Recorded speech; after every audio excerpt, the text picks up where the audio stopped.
আসসালামু আলাইকুম। আমার একটা সাকো ভোল্টেজ স্টেবিলাইজার ছিল। এটা হলো মোটর টাইপের।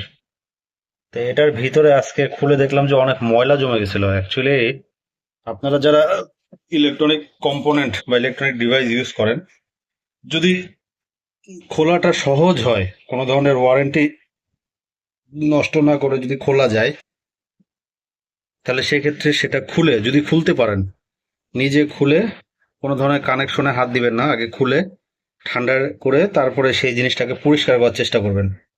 যে আমার এইটা হলো সার্ভো মোটর টাইপের। তো এই জায়গাটা খুব বেশি ব্যবহার হয়েছে, তো ঘষণে ঘষণে এই জায়গাটা গোল্ডেন কালার থেকে প্রায় একটু মানে সিলভার কালারের মতো হয়ে গেছে। এই সাইডটা খুব কম ব্যবহার হয়েছে। তো এইভাবে আসলে ক্ষয়টা হয় কয়েলের। তো এটা যা বুঝলাম, তো এটা খুলে আজকে দেখলাম যে এই জায়গাটা একটু সমান সমান ক্ষয় হয়ে গেছে। ধাতব জিনিসের একটা ক্ষয় আছে, এটা দেখলেই তা বোঝা যায়, ধাতব জিনিসের যে ক্ষয় আসলে। তো এটা পরিষ্কার করে দেখি, এই যে এরকম ব্রাশ আছে, শুকনা ব্রাশ দিয়ে এই যে এইগুলো পরিষ্কার করে ফেলতে হবে।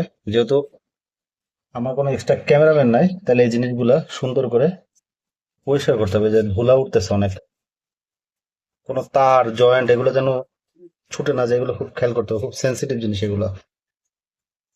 এবং কোনো ধরনের পানি যেন না লাগে। যে এইগুলা ময়লা হয়ে গেছে, সেগুলা ইলেকট্রনিক জিনিস পরিষ্কার করা উচিত। এটা লাগিয়ে দেখবো যে হিথিয়ামে কি অবস্থা হয়। লিথিয়ামের যে মাঝখানে একজন আমাকে কমেন্টস করছিল যে ভোল্টেজের কারণে নাকি এটা হয়, লাল লাইট জ্বলে। তো এটা লাগিয়ে দেখবো, সার্ভো লাগিয়ে দেখবো যে লাল লাইট জ্বলে কিনা। একদিন অবজারভেশনে রেখে ভিডিও দিব আপনাদেরকে। ধন্যবাদ সবাইকে। আসসালামু আলাইকুম।